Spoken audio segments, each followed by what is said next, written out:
Bismillahirrahmanirrahim. Assalamualaikum warahmatullahi wabarakatuh. Alhamdulillah wassalatu wassalamu ala Rasulillah wa ala alihi wa sahbihi wa mawalah wa la hawla wa la quwata illa billahi wa ba'du. Qala Allahu azza wa jalla ya ayyuhalladzina amanu taqullaha haqqa tuqatih wa la tamutunna illa wa antum muslimun. Wa qala sallallahu alaihi wa ala alihi wa sallam, man salaka tariqan yaltamisu fihi ilma sahhalallahu bihi tariqan ilal jannah. Amma ba'du. Para pemirsa dan juga para pendengar di manapun Anda berada, alhamdulillah segala puja dan puji hanya milik Allah subhanahu wa ta'ala. Di pagi hari ini kita dipertemukan di media ini sebagaimana Allah subhanahu wa ta'ala mempertemukan kita di media yang mulia ini di dunia. Semoga Allah subhanahu wa ta'ala juga mempertemukan kita di sorga kelak, amin ya rabbal alamin. Ma'asyiral muslimin yang dimuliakan Allah subhanahu wa ta'ala, pembahasan di pagi hari ini kita akan membahas sebuah pertanyaan soal kenikmatan surga. Dan pertanyaan ini muncul dari kalangan wanita, di mana dalam Al-Quran sering kita dapati kenikmatan bagi laki-laki dengan digambarkan sedemikian rupa, bidadari-bidadari yang disediakan Allah kepada mereka. Lalu apa kenikmatan kami di surga? Apa kenikmatan bagi para wanita di surga? Ini yang kita akan bahas di pagi hari ini. Apa kenikmatan yang akan Allah subhanahu wa ta'ala anugerahkan kepada para wanita yang menjadi para penghuni surga?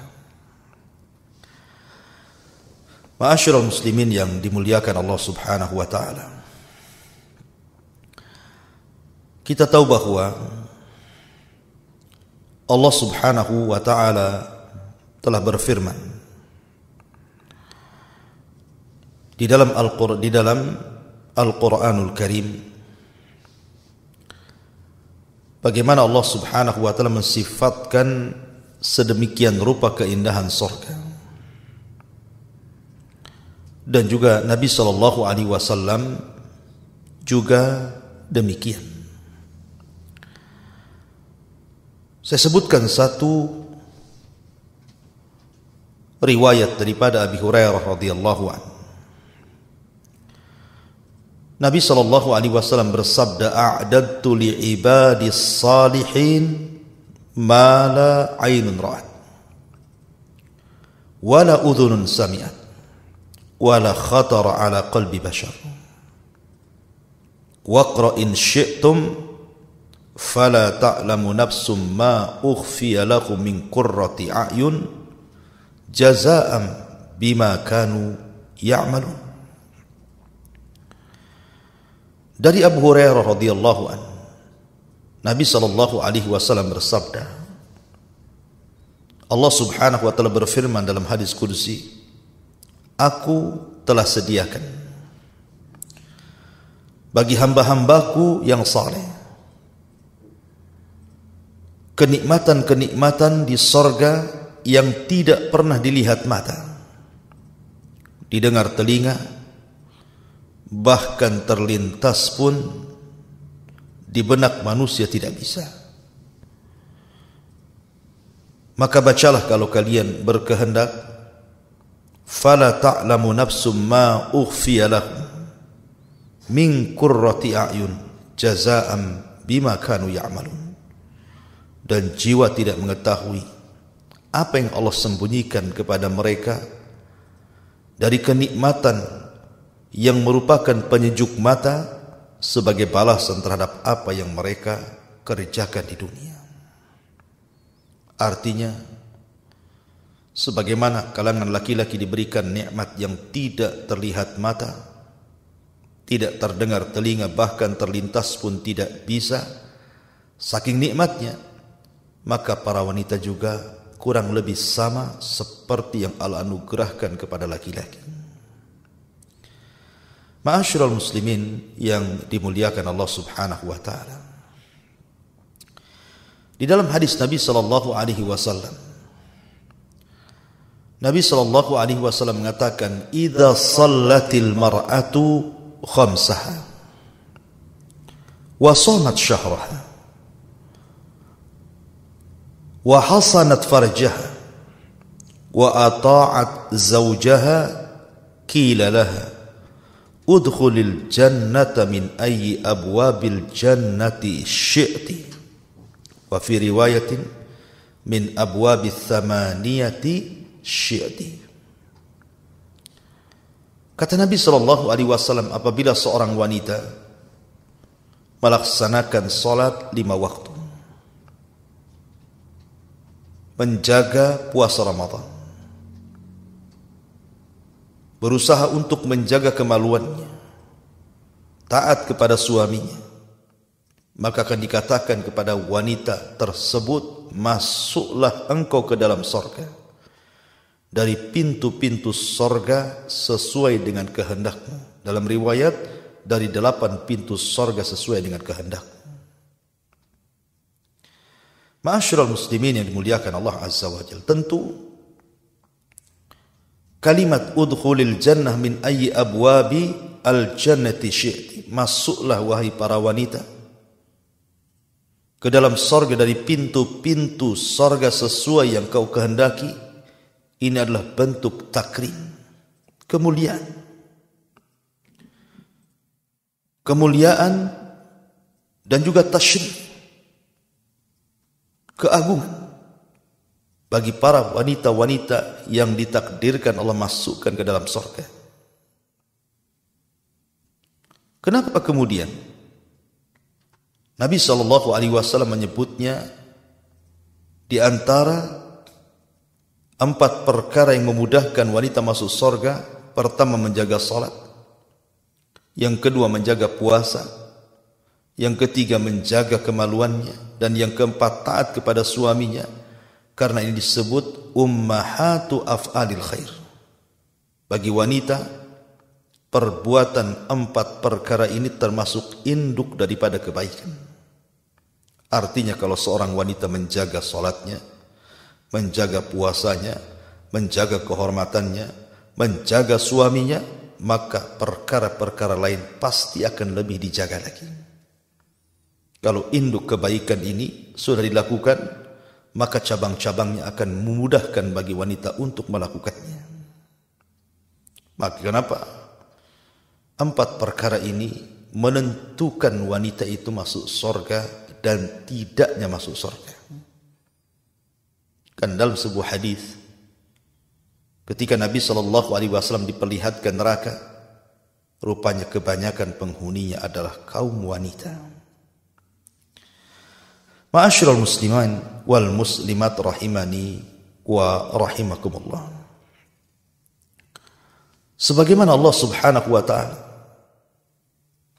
memberikan kenikmatan kepada laki-laki, maka begitu juga Allah Subhanahu wa taala memberikan kenikmatan yang sama kepada para wanita di surga.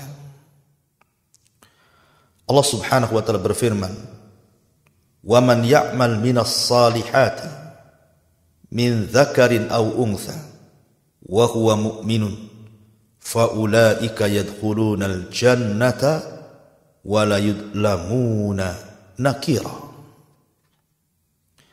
Barang siapa yang beramal saleh, baik perempuan ataupun laki-laki, atau laki-laki baik laki-laki atau perempuan, dan dua-duanya beriman kepada Allah, maka mereka akan dimasukkan ke dalam surga dan mereka tidak akan mendapatkan perlakuan kezaliman. Dan dalam ayat yang lain Allah mengatakan, man amila salihan min dzakarin aw untha wa huwa mu'minun falanuhyiyannahu hayatan thayyibah wa lanajziyannahum ajrahum bi ahsani ma kanu ya'malun.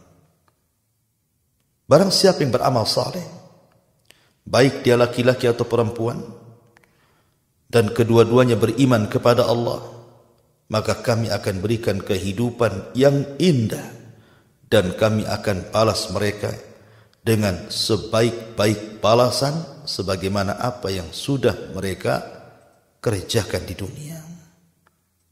Dan dalam ayat yang lain juga Allah mengatakan, man amila sayyi'atan fala yujza illa mithlah wa man amila salihan min dzakarin aw untha wa huwa mu'minun faulaika yadkhuluna al-jannah yurzaquna fiha bighairi hisab. Barang siapa yang beramal keburukan tidak akan dibalas kecuali dengan keburukan yang sama. Tetapi barang siapa yang beramal saleh dari kalangan laki-laki dan perempuan dan dia beriman, maka mereka akan masuk ke dalam surga. Mereka akan diberikan rizki tanpa batas. Artinya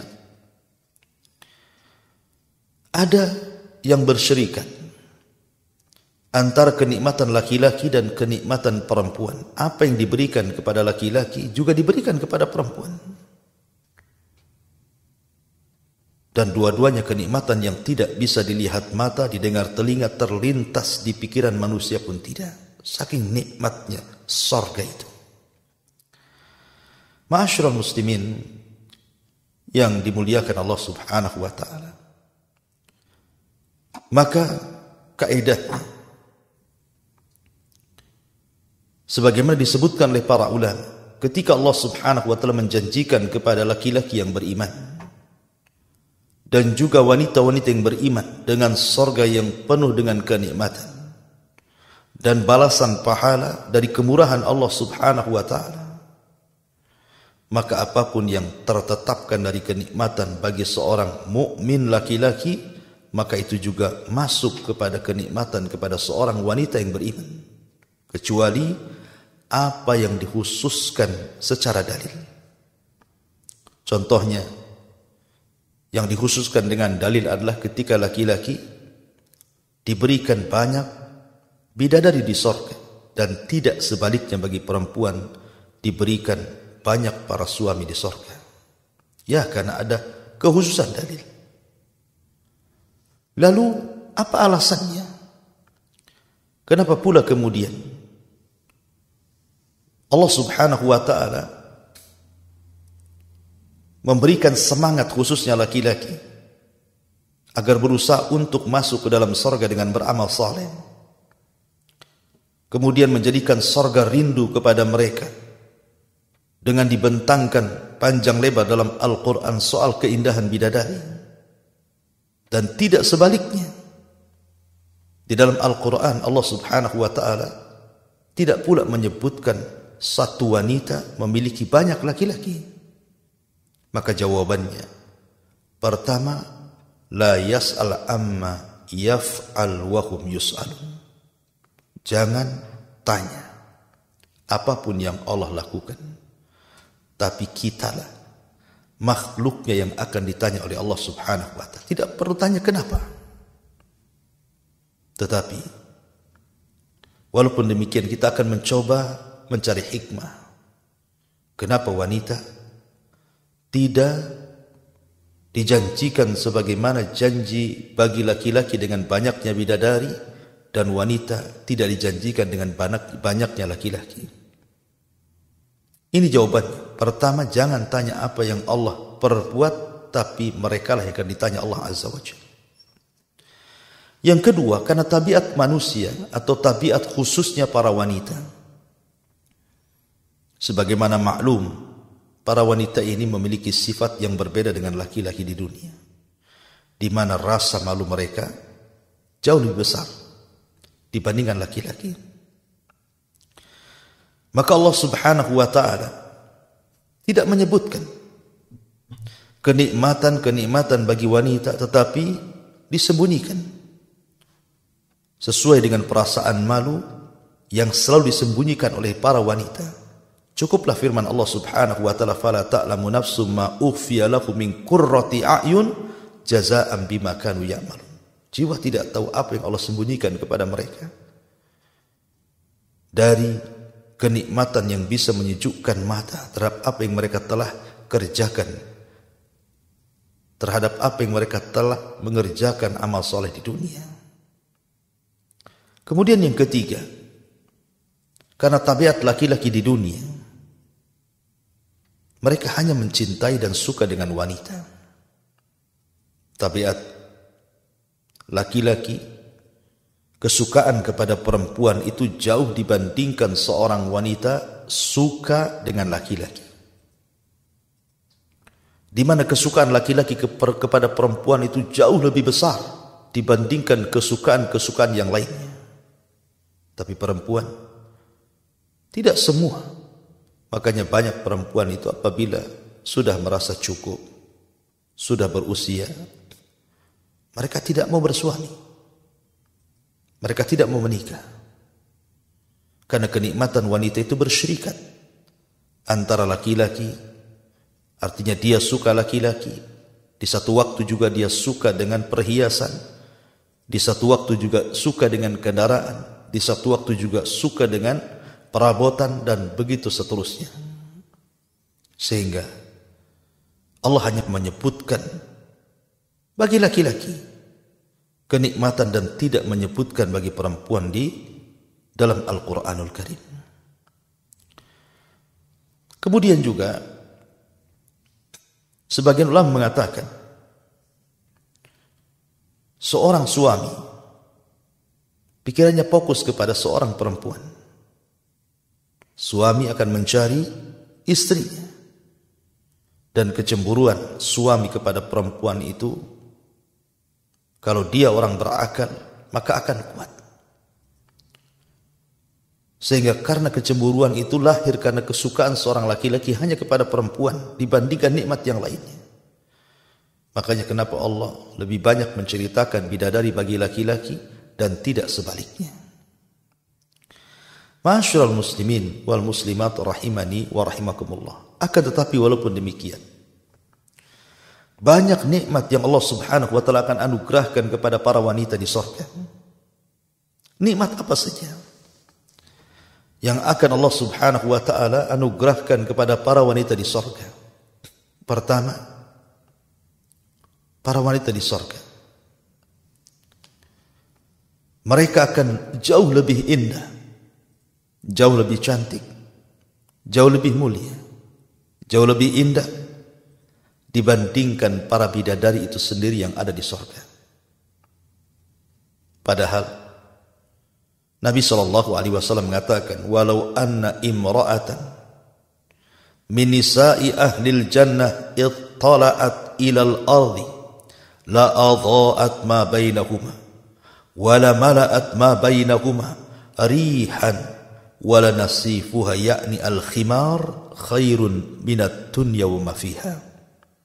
Kalau seandainya seorang wanita bidadari sorga muncul ke dunia, maka dia akan menyinari antara bumi dan langit dan akan memenuhi bau yang sangat harum semerbak antara bumi dan langit, dan sungguh kerudung wanita-wanita sorga jauh lebih baik dibandingkan dunia dan isinya. Rawahul Bukhari.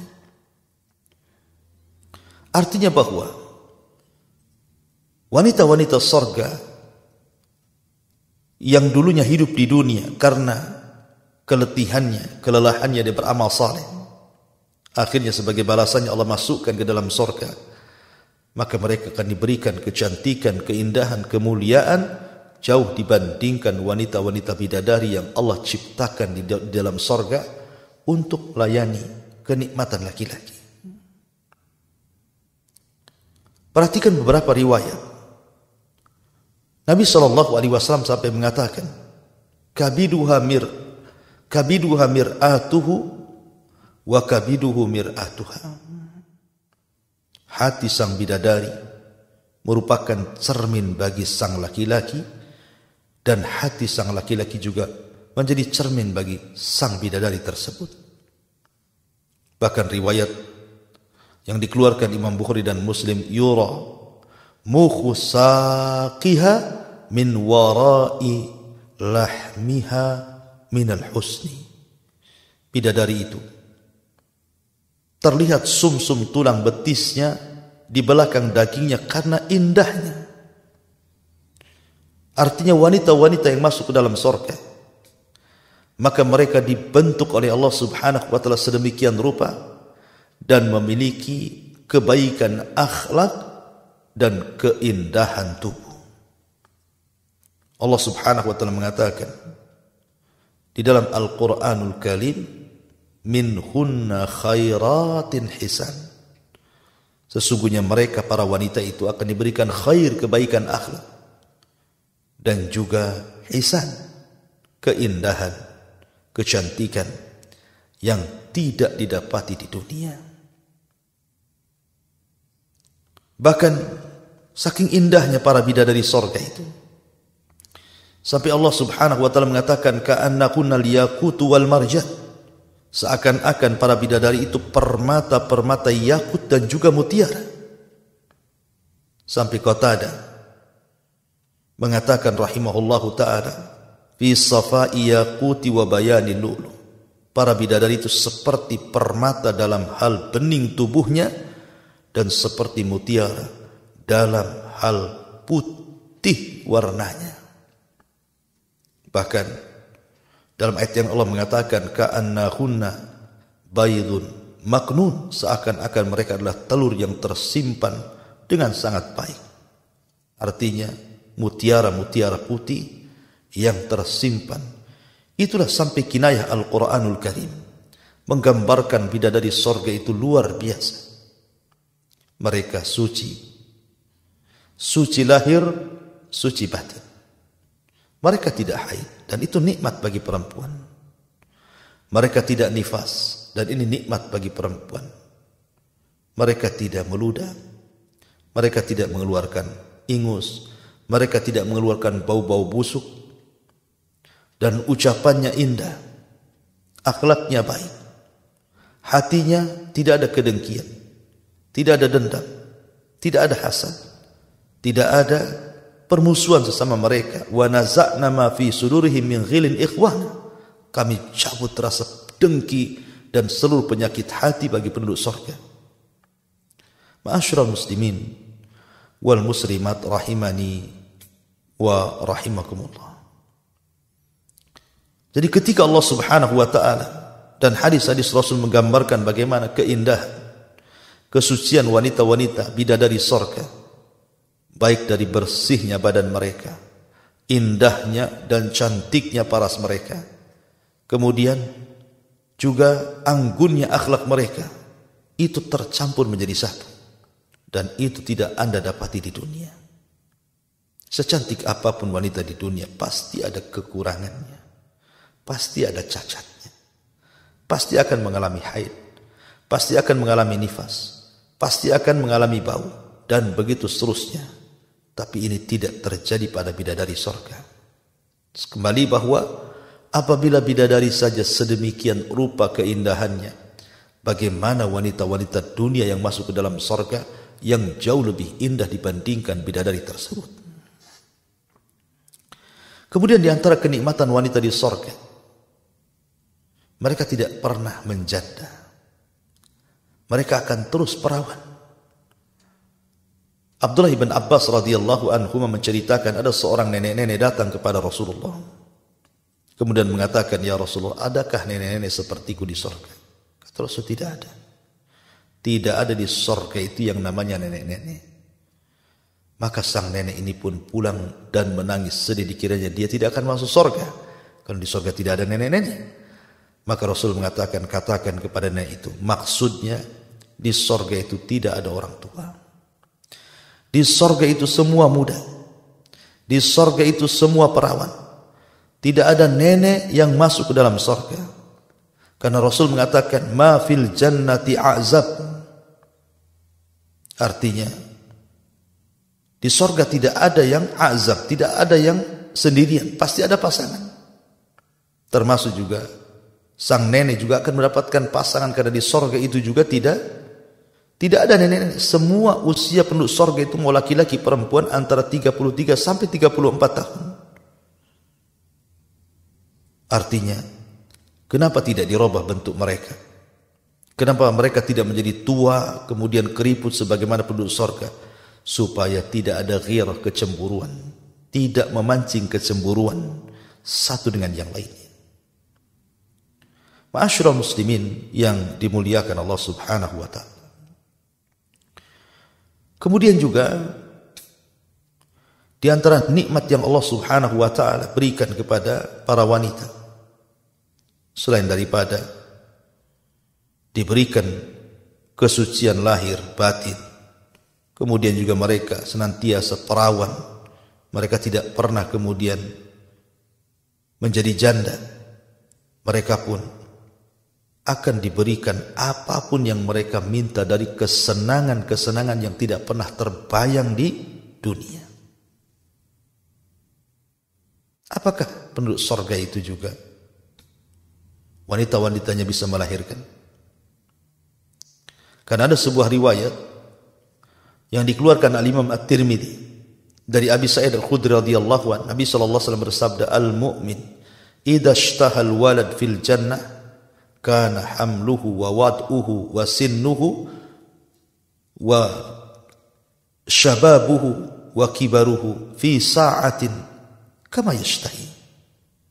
Seorang mukmin apabila menghendaki anak di surga, maka hamilnya, lahirnya, usianya, muda dan tuanya itu hanya sekejap saja dan tidak ada kesulitan. Tidak seperti wanita-wanita di dunia, ketika mereka mengandung saja sudah kesulitan luar biasa. Ketika meregang hendak melahirkan seolah-olah pertaruhan antara dia dan nyawanya. Ketika sudah lahir dia harus menyusuinya. Tapi di surga tidak. Allah mudahkan semuanya. Tapi riwayat ini memang dikritik para ulama. Apakah wanita di surga bisa melahirkan? Maka kata Imam Ibnul Qayyim rahimahullahu ta'ala, pertama, hadis yang tadi dibaca oleh ana bahwa hadis itu diperbincangkan tentang riwayatnya. Yang kedua, bahwa Allah Subhanahu wa taala mengatakan walahunna fiha azwajum mutahharah. Dan bagi mereka para laki-laki di surga itu memiliki pasangan-pasangan yang bersih. Kalau seseorang kemudian melahirkan, tentu bisa saja terkena haid, terkena nifas, terkena kotoran. Sementara di surga itu tidak ada orang haid, tidak ada orang nifas, dan tidak ada kotoran. Semua bersih. Kemudian yang ketiga, Allah jadikan kehamilan dan juga kelahiran itu digandengkan dengan sperma dan juga dengan haid. Apabila orang hamil, berhentilah darah haid, dan haid itu menjadi nutrisi bagi si janin. Dan itu tercipta dari sperma. Sementara di surga itu tidak ada yang mengeluarkan sperma. Sebab kalau seandainya seorang di surga itu mengeluarkan sperma, berarti nikmat terbatasi. Karena ketika sudah keluar berarti sudah terbatasi kenikmatannya.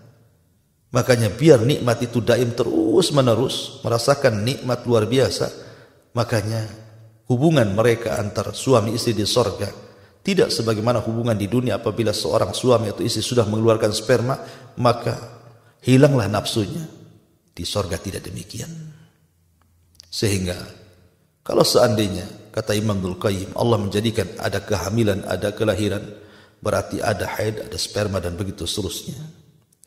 Kemudian yang nomor 4, bahwa Nabi SAW bersabda, la yazalu fil jannati fadlun hatta yunshi'ullahu laha khalqan fayuskinahum fadlal jannah. Akan senantiasa di surga itu keistimewaan yang Allah Subhanahu wa ta'ala diberikan kepada manusia. Kemudian walaupun seandainya seorang tidak punya anak, maksudnya begitu, tetap ada kenikmatan yang bisa tergantikan. Karena di surga itu ada anak-anak kecil. Dari anak-anak yang ketika di dunia meninggal sebelum balik, maka mereka akan wildanun mukhalladun yatufuna bi aqwabin wa abarika wa ka'sin min ma'in. Ada anak-anak kecil yang meninggal belum balik, baik anak orang kafir atau anak orang yang beriman, maka mereka akan menjadi anak-anak di surga dan lucu-lucu, dan itu sebagai pengganti dari anak-anak dunia. Kemudian juga bahwa bisa juga dikatakan bahwa Allah Subhanahu wa taala berfirman, walladzina amanu wattaba'athum dzurriyyatuhum biimanin alhaqna bihim dzurriyyatuhum. Dan orang-orang yang beriman kemudian diikuti keturunan mereka dengan iman, maka kami akan gabungkan keturunan mereka di akhirat. Kalau seandainya ada keturunan di akhirat, tentu mereka jauh lebih baik, lebih mulia dibandingkan keturunan kita di dunia. Kenapa? Karena mereka tidak pernah bermaksiat sama sekali. Ini mustahil. Ya. Kemudian juga alasan yang terakhir bahwa surga itu bukan tempat berkembang biak manusia, tidak sebagaimana di dunia. Maka dari alasan-alasan ini, wanita di surga tidak akan melahirkan. Tetapi kalaupun seandainya mereka punya atau menghendaki anak, maka Allah akan anugerahkan kepada mereka. Karena apapun yang kita kehendaki ada di surga. Ma'asyiral muslimin wal muslimat rahimani wa rahmakumullah. Untuk pembahasan terakhir, saya ingin membahas tentang 6 perkara secara singkat tentang wanita-wanita yang mereka masuk ke dalam surga. Itu ada 6 perkara atau 6 keadaan. Pertama, seorang wanita meninggal dan belum menikah. Apakah dia akan menikah di surga?